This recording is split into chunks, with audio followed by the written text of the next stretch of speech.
So, what do you think? Are we in a recession or is it coming?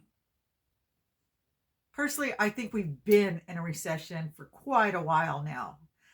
I know the powers that be haven't come out and admitted it yet, but you can rest assured when they finally come out and tell us that we're in a recession, we will be in a full blown depression at that point because they always downgrade it. The handwriting is on the wall. We can see what's happening. Whether, they think if they come out and tell us, then we'll be like, oh no, I didn't know we were in a recession. Come on. Everybody knows what's going on. Look at all the businesses that are closing right and left. Big Lots, Joann's, Party City, Denny's are closing some of their stores. A lot of fast food chains are cutting back. Just so many businesses closed in 2024. There's more set to close in 2025. I heard there's 66 banks on the watch list for closing this next year. How do you think that's going to impact our economy? And all those people that worked for those companies that are closing, they're now going to be flooding the job market. You thought it was competitive before? And the programs that are set up to help people like that, the underprivileged, the people that are struggling, they're closing those down. The churches and the food pantries that are set up to help people, they're not getting donations because people can't afford it. So you can't even depend on that. The problem or the question isn't whether or not we're in a recession. We obviously are. The question is, how long will it last?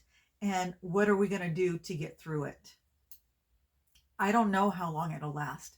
They say these things can last for a few months to a few years, and that they go in cycles. And so, we knew this was coming. We've been waiting for it. We've been watching. What can we do? Well, there are some things that we can do. For some people who are already stretched to the limit, they're like, come on, what else can I cut out? My God, For them, it's really going to be a struggle. That's where community comes in, and nurturing relationships with family and friends is so important because you're going to need that more than ever. I know it's tough because we're all so independent. We don't want to have to rely on anybody else. But, back in the day during the Depression, my mom would tell me how families actually bonded together and they worked to get through it. And I can see that's what's going to happen. I know not everybody gets along with their families, so the idea of having to do that is just despicable. But you got to do what you got to do. Like I said, this is not the time for prosperity. This is the time for survival. We got to make it through until things turn around. And that means making a lot of changes for some people. I know some people have already cut back as much as they possibly can. I don't know what the answer is. But for those of us that can still make some cutbacks, we need to look at, the list and see what we can do. I've been watching off-grid channels and homesteading, and they have a lot of great advice. A lot of it is stuff that is doable, but it takes some work. It's not convenient. And I think that's the problem for a lot of people. We've gotten used to a lifestyle of convenience. Well, you got to make cutbacks somewhere. And that may mean you need to, for one, stop eating out, which we've done that years ago, mainly because we just don't like to eat out. I don't enjoy it. And because of our diet, it's just better to eat at home. But I'm amazed about how many people do still eat out all the time for all the meals. It's insane to me, but that's one of the number one places most people can cut back is by learning how to cooking at home, possibly growing your own food, learning how to can, cutting out things like cable channels, maybe the internet, walking more, using less gas, maybe get a bike. I know that all depends on where you live. Not everybody can do that. I live so far away, I'm not walking 10 miles and back to go to a store. So, but if you're in a city where you can do that, that would be helpful. That would be advisable. Drying your clothes. outside on the line instead of in the dryer. Just things like that. But look, go online, see what you can find out. There are things that you can do. But for me personally, like I said, one of the number one things I think you should look into doing is nurturing relationships with family and friends and neighbors and working together, buying food in bulk and splitting it. Not maybe not all things, but like the bigger items. Stocking up on foods while you can. When you see things on sale, dried goods, things like that, because now with the tariffs, everything's going to go up. We know that. And I don't know how long that situation's going to last. I don't think that necessarily went as they planned, or maybe it did. I don't know, but it doesn't look really good for us right now. It doesn't look good for the whole world. Everybody's going to be dealing with this. And, you know, the consumer, we're the ones that are going to pay for this chess game that they're playing. All we can do is sit back and watch and hope that things get better. But in the meantime, we've got to get through. So we've got to find ways to do it. And we have to prepare ourselves. And this isn't being a fearmonger or a doomsdayer. This is being a realist. And you need to get real if you're not. If this is bothering you, then you need to do some self-reflection because you're not being aware or you're not paying attention. And it's going to hit you hard when it finally does. So I would advise preparing yourself now and making some cuts where they're possible. People say, well, you need to start saving money. Yeah, that's great advice. But for some people that are already living paycheck to paycheck, how are they supposed to save any money? The only way you can do that is if you're able to cut expenses, and the only way you can cut expenses is if you share. And that's where, like I said, again, family and friends come into the picture, and you need to nurture those relationships. I think we're going to see a lot more multi-generational households because it just makes sense. I had suggested in other videos about getting a roommate, and no, you know, that's not ideal, especially looking into getting a roommate that's a stranger. So look into possibly rooming with a family member or a close friend. Discuss it now.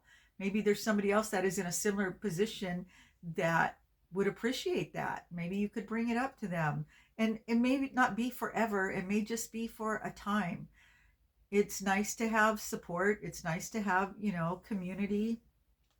I would love to have a big piece of property where I could grow all my own food and I could have animals, and maybe family or friends could set up some sort of temporary dwelling, a yurt, or just park their trailer or put on a shed or something until we get through this period of time, because I don't know how long it's going to last, but it's happening. It is already happening. And like I said, it's probably going to get worse. Some people are predicting a full-blown depression. And at that point, it's too late. So why not prepare now?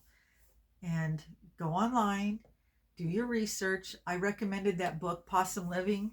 I read that years ago, and she actually had some really good ideas in there that people in our generation and younger haven't thought of, because we've lived a whole different lifestyle. You know, the stories from the Depression, that's basically all they are, just stories. You know, we can't relate to that. We've never had to live like that. The stories my mom tells me, she had 5 kids, boom, boom, boom, one after another. She had 3 that were still in diapers, and they didn't do disposable diapers, so she had to hand wash diapers. And she lived in Nebraska where you couldn't hang them out on the line in the middle of winter, so she had clotheslines all throughout the house, and they were constantly, diapers were hanging all throughout the house. She had to make her own formula. They didn't have powdered formula. I think she said they used pet milk and Karo syrup.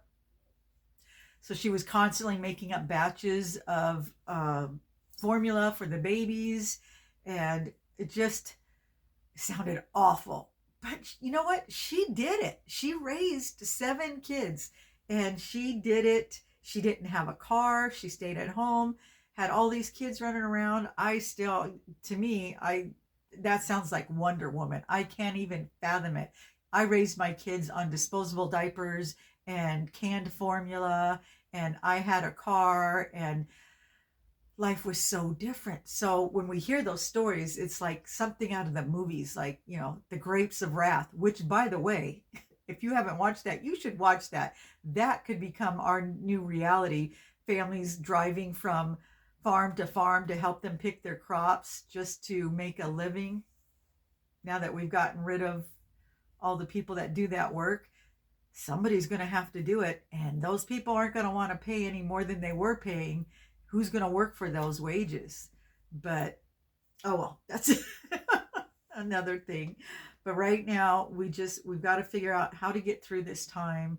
We need to work together and look out for each other. If you have a family member that's struggling, don't look away. This is the time to figure out what we can do to help each other.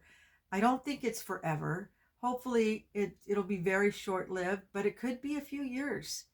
And a lot can happen in that period of time. So be kind. Don't turn your back on people that you think need your help. I know a lot of people feel like, well, I worked for this. This is mine, and I'm not going to help anybody. If you have more than enough, the right thing to do would be to help family members or friends. I know a lot of people are going to tell me, no, no, no. And that's your choice. If that's in your heart and that's how you feel, I can't change that. But I just know if it was me and I see any family members struggling, I would want to help them. We live in a house. We have a couple extra rooms that I would be willing to let family members come in and move, and we would help each other. I'm not saying I want to take them in and take care of them, but maybe we could work out a deal that would be beneficial to both of us. And if you have a similar situation, you might want to consider that as well. Things are going to, like I said, businesses are closing. There's going to be more people out of work, and it's going to get tougher and tougher to find a job. Finding a job that pays decent, that's even rough, or that gives you any hours anymore. They just want to give everybody the least amount of hours. Nobody wants to hire full time because then you have to pay benefits, and who wants to do that? So yeah, things are just going to get progressively worse for a while. So let's look out for each other. Take care of your family, take care of your friends, take care of yourself, but this is not the time to be selfish and to look away. How long did I talk? 12 minutes. Yeah, I tried to make it shorter. I'm sorry, guys. Anyway, that was on my heart today. I wanted to share that with you. If you have any thoughts, please leave them for me in the comments. I'd love to hear from you, and I will see you in the next video.